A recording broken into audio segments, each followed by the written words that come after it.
वाले हैं प्रकाश का परावर्तन। ठीक है, तो जो उच्च कोटि की जो भी पॉलिश की हुई पृष्ठ होते हैं, ठीक है, जैसे कि हमारा दर्पण हो गया अर्थात जो मिरर शीशा है, अपने पर पड़ने वाले अधिकांश जो प्रकाश होते हैं उनको परावर्तित कर देती है। ठीक है, तो आप प्रकाश के परावर्तन के नियम से पहले से ही परिचित हैं। आइए हम इन नियमों का स्मरण करें। ठीक है, तो आइए जानते हैं। ऐसे तो हमने इसको 9th क्लास में भी हमने पढ़ा था। ठीक है, जो प्रकाश वाला चैप्टर था उसको हमने पहले भी पढ़ा था। ठीक है, तो ये क्या बताता है कि आपतन कोण परावर्तन कोण के बराबर होता है, अर्थात जो हमारी किरण आती है आपतित किरण यानी कि ये हमारा जो आपतित किरण जो किरण आती है, ठीक है, किसी भी तल पे, ठीक है, उसके बाद ये जो परावर्तित होती है ऐसे, ठीक है, और इसके बीच हमारा जब एक अभिलंब होता है, ठीक है, और ये आपतित किरण और परावर्तित किरण, ठीक है, इसके बीच जो कोण आपतन कोण और हमारा अभिलंब, ठीक है, अभिलंब और आपतित कोण के बीच जो हमारा कोण रहेगा वो हमारा आपतन कोण, और अभिलंब और परावर्तित कोण के बीच जो हमारा कोण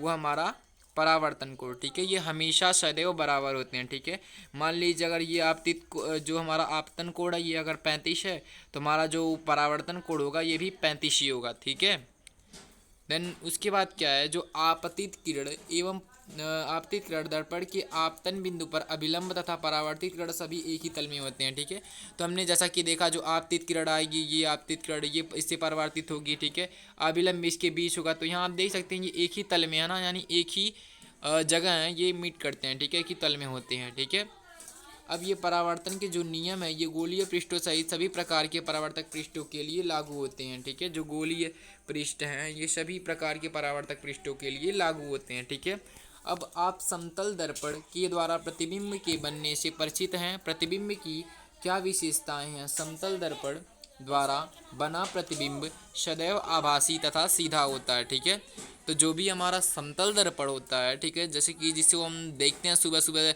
मिरर देखते हैं ना, तो कौन सा हमारा दर्पण का एग्जाम्पल होता है?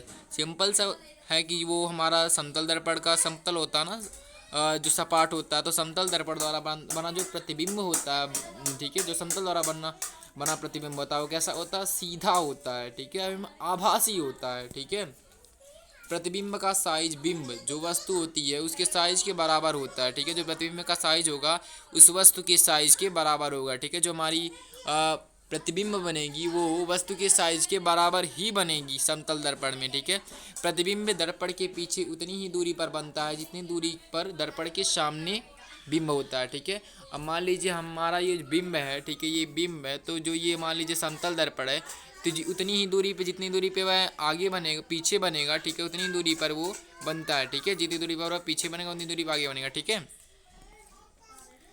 उसके बाद है कि इसके अतिरिक्त प्रतिबिंब पार्श्व होता है। ठीक है, पार्श्व होता है, यदि परावर्तक पृष्ठ वक्रित हो तो प्रतिबिंब कैसा बनेगा? ठीक है, वक्रित। अब हमारे मन में आएगा, मान लीजिए जो परावर्तक जो पृष्ठ हो, अभी तो हमने समतल मान लिया, अब मान लीजिए जो परावर्तित पृष्ठ हो ये गोलाकार हो। ठीक है, एक गोलाकार हो, ठीक है, इसका पृष्ठ जो ये वक्रित हो तो प्रतिबिंब कैसा बनेगा? ठीक है, यहाँ मान लीजिए तो जो प्रतिबिंब बनेगा वो कैसा बनेगा? ठीक है, तो एक क्रियाकलाप दिया गया है हमें 10.1। ठीक है, तो इस क्रियाकलाप को चलिए हम करते हैं। ठीक है, इस क्रियाकलाप को, ठीक है, तो चलिए, तो यहाँ आप देख सकते हैं, यहाँ देखिए ये जो है ना हमारा ये चीज वस्तु है, ठीक है, इस पर क्या हो रहा है देखिए, इसका प्रतिबिंब यहाँ बन रहा है, ये हमारा ठीक है, इसको आप देख सकते हैं।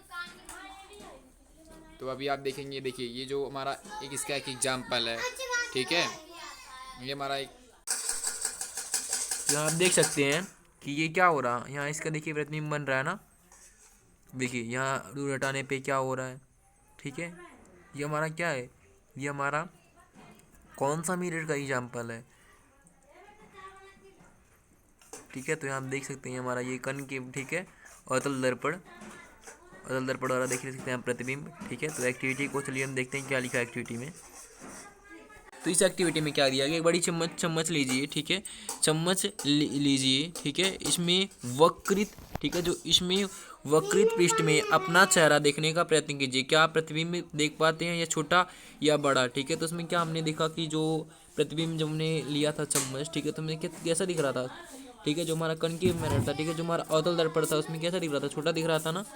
ठीक है, और चम्मच को धीरे धीरे अपने चेहरे से दूर ले जाइए, प्रतिबिंब को देखते रहिए, यह कैसा परिवर्तित होता है? चम्मच को उल्टा रखिए, पलटिए, हम दूसरे पृष्ठ के क्रियाकलाप को दोहराइए। ठीक है, तो इसमें हमने क्या कंक्लूजन निकाला कि चमकदार चम्मच का वक्रित पृष्ठ एक वक्रित दर्पण की भांति माना जा सकता है। सबसे अधिक उपयोग में आने वाला सामान्यतः वक्रित दर्पण का प्रारूप गोलीय दर्पण है। इस प्रकार के दर्पणों के परावर्तक पृष्ठ किसी गोले के पृष्ठ का एक भाग माना जा सकता है। ऐसे दर्पण जिनका परावर्तक पृष्ठ गोलीय है ये गोलीय दर्पण कहलाते हैं। ठीक है, तो यहाँ हमारा गोलीय दर्पण का एग्जाम्पल मतलब गोलीय दर्पण का निकल जाएगा परिभाषा। ठीक है, यानी ऐसा दर्पण जिनका परावर्तक जो पृष्ठ हो ये गोलाकार हो। ठीक है, कैसा हो, गोलाकार हो। हमारे कौन से दर्पण कहलाएंगे, हमारे गोलीय दर्पण कहलाएंगे। ठीक है, अब हम आगे देखते हैं गोलीय दर्पण के बारे में क्या लिखा है। अब हम गोलीय दर्पणों का ठीक है अध्ययन करने वाले हैं। ठीक है, गोलीय दर्पण, तो गोलीय दर्पण का जो परावर्तक पृष्ठ होता है ये अंदर की ओर या बाहर की ओर ठीक है वक्रित हो सकता है। ठीक है, गोलीय दर्पण जिसका परावर्तक पृष्ठ अंदर की ओर वक्रित होता है अर्थात गोले के केंद्र की ओर वक्रित होगा वह हमारा अवतल दर्पण कहलाएगा। ठीक है, तो आपको अवतल दर्पण का कई सारे एग्जाम्पल मिल जाएंगे। ठीक है, जैसे कि हमारा चम्मच का जो होता है, चम्मच जिससे हम खाते हैं, जिस तरफ से हम खाते हैं, ठीक है, चम्मच से खाना वाना या कुछ भी खाते हैं वो हमारा कौन सा होता है भाग, जो हमारा अवतल दर्पण होता है। ठीक है, जो पीछे की तरफ होता है उभरा हुआ भाग, ठीक है, वही हमारा कौन सा एग्जाम्पल, किसका एग्जाम्पल होता है, वो हमारा होता है उत्तल दर्पण का एग्जाम्पल। ठीक है, अब क्या बोला अवतल दर्पण में कि ऐसा दर्पण, ठीक है, ऐसा गोलीय दर्पण जिसका परावर्तक पृष्ठ अंदर की ओर अर्थात गोले के केंद्र की ओर वक्रित हो वो हमारा अवतल दर्पण कहलाएगा। और वह गोलीय दर्पण जिसका परावर्तक पृष्ठ बाहर की ओर वक्रित हो वो हमारा कौन सा दर्पण कहलाएगा, उत्तल दर्पण कहलाएगा। इन दर्पणों का आरेखीय निरूपण में किया गया है। इन चित्रों में नोट कीजिए, ठीक है, नोट कीजिए कि दर्पणों का पृष्ठभाग छायांकित है। अब हम समझ सकते हैं कि चम्मच का अंदर की ओर वक्रित पृष्ठ लगभग अवतल दर्पण जैसा होता है तथा चम्मच का बाहर की ओर उभरा भाग पृष्ठ लगभग उत्तल दर्पण की तरह होता है। ठीक है, गोलीय दर्पणों के बारे में और अधिक ज्ञान प्राप्त करने से पहले आइए हम कुछ शब्दों अथवा पदों पे टर्म्स को जानें और उनका अर्थ समझें। ये शब्द गोलीय दर्पणों के बारे में चर्चा करते समय सामान्यतः प्रयोग में आते हैं। गोलीय दर्पणों के परावर्तक पृष्ठ के केंद्र को दर्पण का ध्रुव कहते हैं। अब जो हमारा गोलीय दर्पण होता है, मान लीजिए ये हमारा एक गोलीय दर्पण है।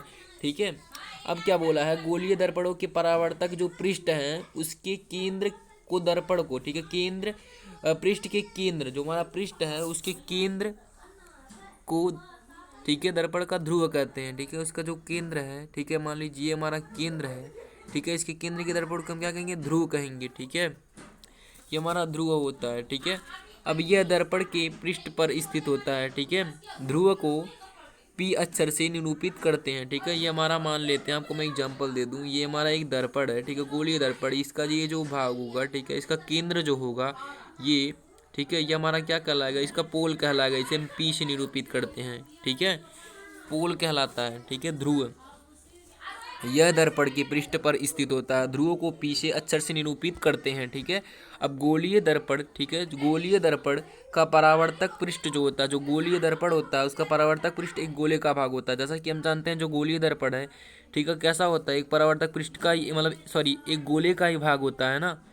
तो हमारे ये जो गोलीय दर्पण है ये एक गोले का भाग होता है। ठीक है, इस गोले का केंद्र गोलीय दर्पण का वक्रता केंद्र कहलाता है। ठीक है, इस गोले का जो केंद्र है वो हमारा क्या कहलाएगा, वक्रता केंद्र। ठीक है, वक्रता केंद्र यह अक्षर सी से निरूपित किया जाता है जिसको हम सेंटर ऑफ कर्वेचर बोलते हैं। ठीक है, देखिए कृपया ध्यान दें कि वक्रता केंद्र दर्पण का भाग नहीं है, यह परावर्तक पृष्ठ के बाहर स्थित होता है। अवतल दर्पण का वक्रता केंद्र परावर्तक पृष्ठ के सामने स्थित होता है, तथापि उत्तल दर्पण में यह दर्पण के परावर्तक के पृष्ठ के पीछे होता है। अब क्या है, देखिए एक चीज़ यहाँ नोट करने वाली चीज़ है कि जो उत्तल दर्पण है, उत्तल दर्पण में यह परावर्तक पृष्ठ के पीछे स्थित होता है और अवतल दर्पण में कहाँ होता है, परावर्तक पृष्ठ के सामने।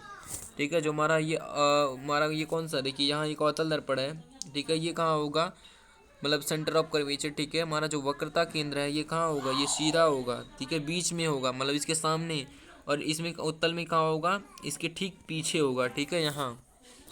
ठीक है, उसके बाद हमारा क्या है कि अब देखिए कि ये हमारा जो तथ्य है, ठीक है, इस अक्षर अब हमारा यह तथ्य आप चित्र 10.2 तथा 10.21 में या 2 में नोट कर सकते हैं कि गोलीय दर्पण का परावर्तक पृष्ठ जिस गोले का भाग है उसकी त्रिज्या दर्पण की वक्रता त्रिज्या कहलाती है। ठीक है, इसे आर से निरूपित करते हैं। ध्यान दीजिए कि पीसी दूरी की वक्रता, ठीक है, वक्रता त्रिज्या के बराबर है। ठीक है, गोलीय दर्पणों के ध्रुवों वक्रता त्रिज्या से गुजरने वाली एक सीधी रेखा की कल्पना कीजिए। इस रेखा को दर्पण का मुख्य अक्ष कहते हैं। ठीक है, मतलब जो कि हमारा वक्रता जो त्रिज्या है, वक्रता केंद्र है, उसके ठीक सीधे जाती है। ठीक है, अब याद कीजिए कि मुख्य अक्ष दर्पणों के ध्रुव अभिलंब आइए दर्पण के संबंधित एक महत्वपूर्ण शब्द को एक क्रियाकलाप द्वारा समझते हैं। ठीक है, तो चलिए हम इस क्रियाकलाप को करते हैं 10.2 को। ठीक है, इसमें पहले हम पढ़ लेते हैं क्या दिया गया है कि सूर्य की ओर या दर्पण द्वारा परावर्तित सूर्य के प्रकाश की ओर सीधा मत देखिए, यह आपकी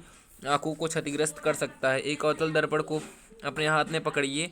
ठीक है, हमें अवतल दर्पण को लेना है, किसको, अवतल को, और इसकी परावर्तक पृष्ठ को सूर्य की ओर कीजिए। ठीक है, दर्पणों द्वारा परावर्तित प्रकाश की ओर दर्पण के पास रखिए। एक कागज की शीट पर डालिए। कागज की शीट को धीरे धीरे आगे पीछे कीजिए जब तक कि आपको कागज पर शीट का प्रकाश का एक चमकदार तीक्ष्ण बिंदु प्राप्त ना हो। ठीक है, दर्पण पर कागज कुछ मिनट तक उसी स्थिति में पकड़ रही है। आप क्या देखते हैं? ठीक है, चलिए हम इसको करते हैं। इस एक्टिविटी में हम देखेंगे हमारे पास, आप देख सकते हैं, ठीक है, हमारे पास क्या है, ये हमारा एक अवतल दर्पण है। ठीक है, ये हमारा क्या है, ये अवतल दर्पण है। ठीक है, हमने एक सिंपल सी कागज़ ली है। ठीक है, अब हम इसको देखेंगे। ठीक है, सूर्य के प्रकाश द्वारा जब इस पर एक जगह फोकस हम करेंगे, ठीक है, कागज़ की शीट पर, तब अभी देखेंगे कि इसमें क्या होता है। ठीक है, तो चलिए अभी हम इसको करते हैं। ठीक है, लेट्स गो। तो आप देखेंगे अभी हम इसकी फोकस दूरी बढ़ा रहे हैं। ठीक है, ये अब हमारी फोकस दूरी आप यहाँ देख सकते हैं, ये आप देखिए। अब इसको हम लगभग 1 से 1.5 मिनट तक, ठीक है, ऐसे ही एक जगह करेंगे, तभी आप देखेंगे इसमें से स्मोक प्रोड्यूस होगा। ठीक है, अगर ज़्यादा देर तक करेंगे तो हमारा जलने भी लगेगा, जो हमारा कागज़ का शीट है एक। ठीक है, तो देखते हैं हम। तो आप देख सकते हैं, इसको हम और क्लोजर ले जा रहे हैं। ठीक है,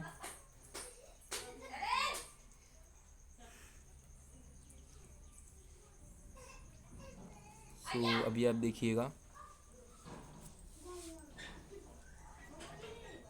ये बर्न कैसे होगा।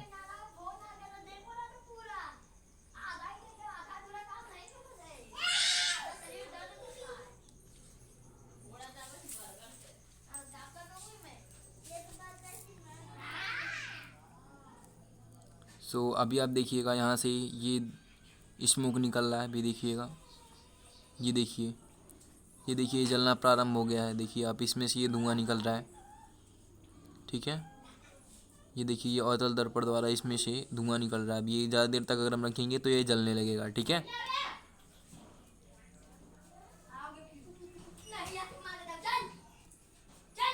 आप देख सकते हैं या ये जल रहा है।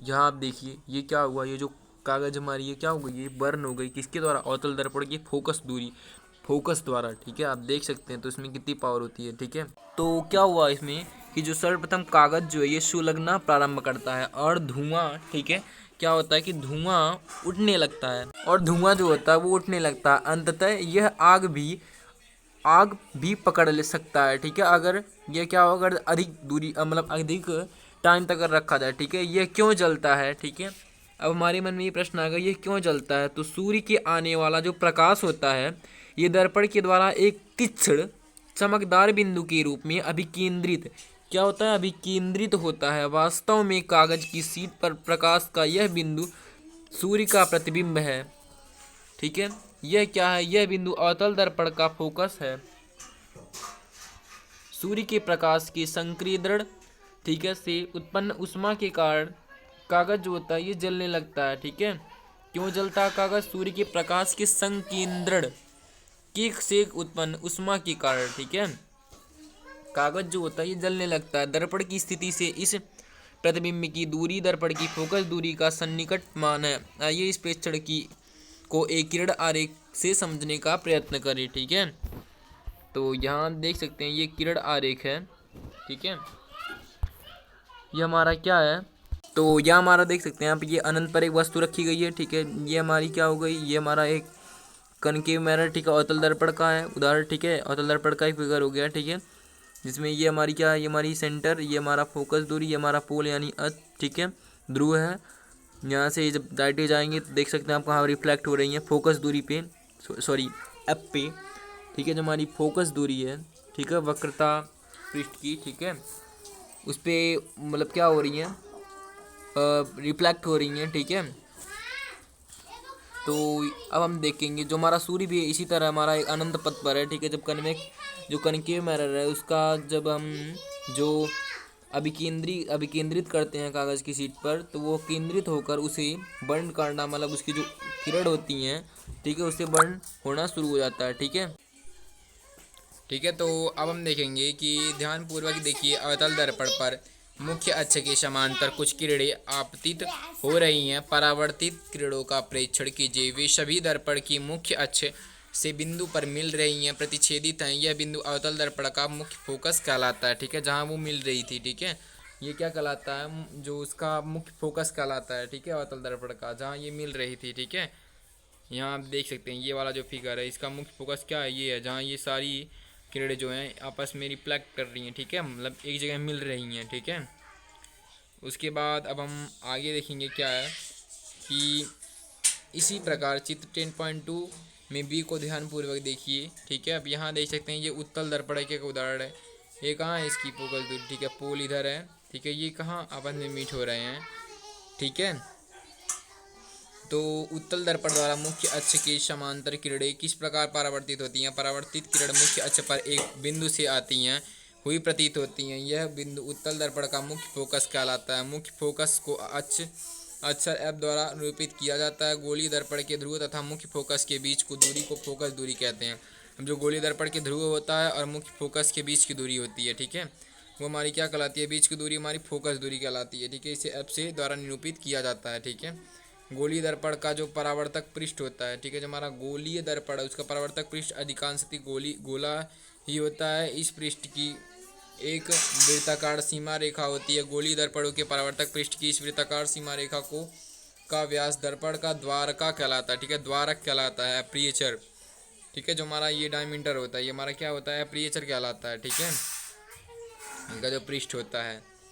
ठीक है, चित्र 10.2 में एमएन द्वारा निरूपित ये करता है। ठीक है, अपने विवेचन में हम केवल उन्हीं गोलीय दर्पणों पर विचार करेंगे जिनका द्वारका उनकी वक्रता त्रिज्या से छोटा हो। ठीक है, क्या गोलीय दर्पणों की वक्रता त्रिज्या आर तथा फोकस दूरी एफ के बीच कोई संबंध है? छोटे द्वारका के गोलीय दर्पणों के लिए वक्रता त्रिज्या फोकस दूरी से दोगुनी होती है। तो हमारा एक यहाँ फार्मूला निकल के आता है। ठीक है, आर बराबर यानी जो रेडियस है, ठीक है, वक्रता त्रिज्या जो है वो कैसी मतलब किसके इक्वल होती है? उसके फोकस दूरी की दुगनी होती है। ठीक है, द्वारा व्यक्त की कर सकते हैं। R equal to 2f, R equal to 2f, R equal to 2f। इसकी ऐसे हम f का भी मान निकाल सकते हैं, यानी f बराबर होगा, ठीक है, 2/r। ठीक है, सो अब हम आगे देखते हैं गोलीय दर्पण द्वारा प्रतिबिंब कैसे बनता है। ठीक है, अब हम देखेंगे गोलीय दर्पणों द्वारा प्रतिबिंब का बनना। ठीक है, गोलीय दर्पणों द्वारा प्रतिबिंब का बनना। ठीक है, तो आप समतल दर्पणों द्वारा प्रतिबिंब बनने के बारे में अध्ययन कर चुके हैं। आप उनके द्वारा बनाए गए प्रतिबिंबों की प्राकृतिक स्थिति तथा अपेक्षित साइज के बारे में भी जानते हैं। गोलीय दर्पणों द्वारा बने प्रतिबिंब कैसे होते हैं? किसी अवतल दर्पण द्वारा बिंब की विभिन्न स्थितियों के लिए अपने ठीक है बने प्रतिबिंब की स्थिति का निर्धारण हम किस प्रकार कर सकते हैं? ये प्रतिबिंब वास्तविक है अथवा आभासी। ठीक है, तो क्या वे आवर्धित हैं या छोटे हैं या समान साइज के हैं? हम क्रियाकलाप द्वारा इसका अन्वेषण करेंगे। ठीक है, सो चलिए इस क्रियाकलाप को करते हैं। Just write down the numbers 1 centimeter, 2 centimeter, 3 centimeter and so on. Then this is a concave mirror. Now to make the stand of the concave mirror, I have just rolled the paper in this way. You can use anything, a scale or a pencil, to just, we can say, attach the mirror over it like this, and I will place a sellotape behind it. So how to fix this mirror in position? So we take a sellotape roll and just fix it over here. We can use any method to fix the position of the mirror, just like this. Just like take any box and place this mirror here only, just fixing it like this only. So we get a steady position for the mirror. You can see the reflection over the scale. Now how to make a screen? So take a carbon paper and just fix this carbon paper over the pencil using this sellotape, and after this we are getting a screen over which we are getting the image formed by the concave mirror. Now after all the arrangement, let's try the activity in which we have to fix the mirror at one position. Then we have to place the screen at a point and we have to arrange the screen in such a way so that an image is, a sharp image or a point is formed over it. You can see that. So now we will move the screen in the forward and the backward direction so that we get a point where we get a sharp image. Now I'm just adjusting it, and now this is the point where we are getting a bright spot. And you can see जो carbon paper का एक blue portion है वो melt करना start कर गया. जो इस पे फिल्म की लेयर होती है, हीटिंग से वो मेल्ट करना स्टार्ट कर दिया. वहाँ पे आप देखिए एक आपको एक ड्रॉप सी दिख रही है, लाइन, ड्रॉप ऑफ लाइन है जो मूव कर रही है. सो दैट इज बिकॉज ये एक पॉइंट है जहाँ पे ये फोकस हो रहा है. So this is we can say the position of the object. sun है जो infinity पे है, then image will be formed at focus, so we can easily find out the focus here. You can see that bright spot जहाँ पे एक blue color की ink अपने आप melt कर गई, liquid form हो गई.